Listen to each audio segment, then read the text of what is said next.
Welcome to Bias Bash. I'm Adam Housley. The White House is increasing their pitch to Congress and the public on supporting the Iran nuclear deal as Secretary Kerry and other Obama administration officials try to sell the agreement to the media. Is the press buying it?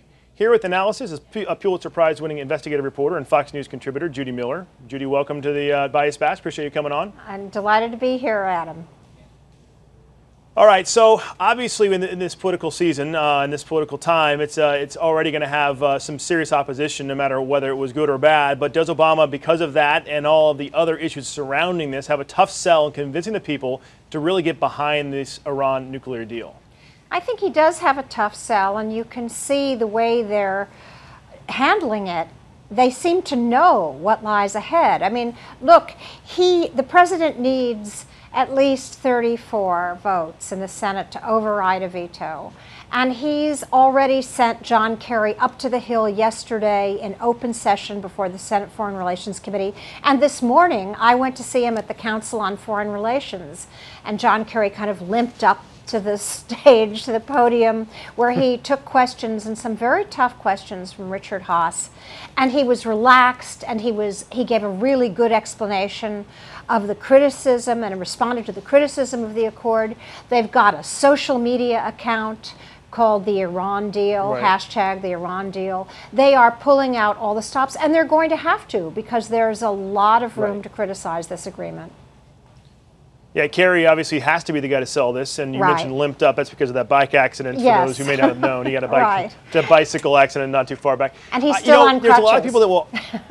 Oh, still? Okay, well, that's good to know. Yes. Hopefully he continues to heal. You know, I think a lot of people in the press, while it's really a situation with the press where you have some people that are so into this that they read the agreement, they go through it, and they have their opinions. But then you have the argument that a lot of the press is really ignorant when it comes to foreign policy, especially something like this. They don't have the time, or they're not willing to really look into it. They look at maybe a couple of sound bites or a couple of blurbs, and that's what the way they go about reporting on something like this. So I guess, is the press thus far, you were there today, you were there when he was in front of the Foreign Committee, or no, it was where was he at today, you said? Senate Foreign Relations Committee.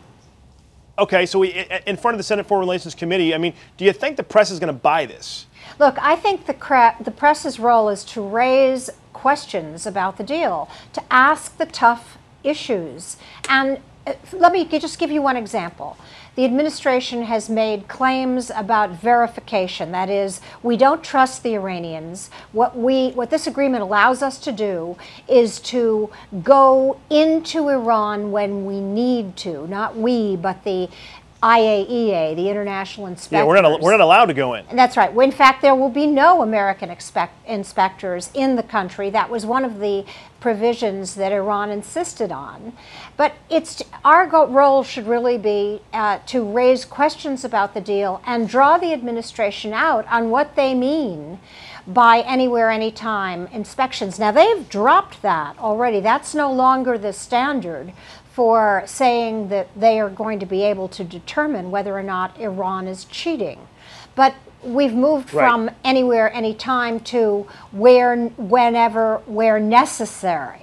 And they have set up an elaborate system for making sure that that happens.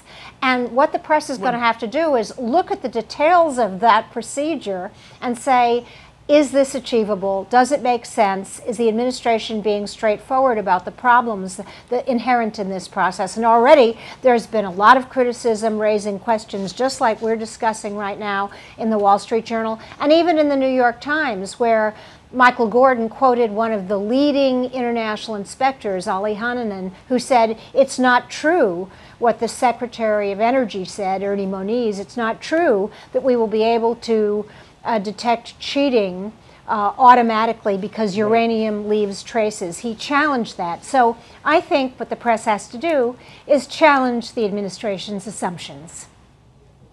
Yeah, you know, looking at the agreement, a lot of people will say there's for mid-level and even minor violations, there's really nothing that anyone can do. It has to be a major violation. Right. Even then, the major violation basically rolls it back to where it is right now, which is increased sanctions. You know, they have 24 days. Now, while you can't eliminate a nuclear facility in 24 days, you sure as heck can obscure a lot of things in 24 days. So they have a 24-day warning. U.S. inspectors aren't allowed to go in. I mean, it goes on. There's a lot of problems with this agreement when you look at it on paper. However, the administration, you can make the argument, is in between a rock and a hard place. What else could they do?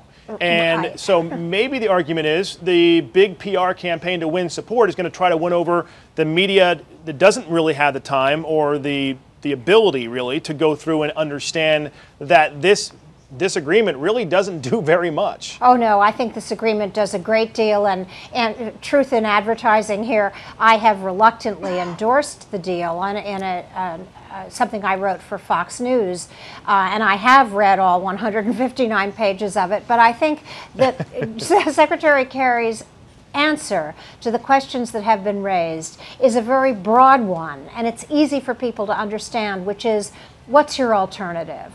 If you don't like this deal, do you really think that the Iranians are going to come back to the table if the U.S. Congress says this doesn't meet our standards? And he says, no, they are not. And this is the very best deal that we can get, because 4 presidents have tried to roll back the Iranian program. None of them has succeeded. And trust us, this is the best we can do. And we aren't trusting the Iranians. We have set up all of these mechanisms to challenge them. But they will step back and take the big picture and say, if you don't like this deal, the only alternative is a more unstable Middle East and war. That's going to be the way they really sell this agreement. And I think it's going to be a very powerful sales pitch with some people who don't take the time to read the 159 pages. Well, I'll tell you this, Judy, for all full disclosure, while I've read and skimmed through a ton of this and then a lot of background on it, I have not read word for word all 159 pages, and you deserve a medal for doing that, because it is tedious at times. Well, so that is for sure.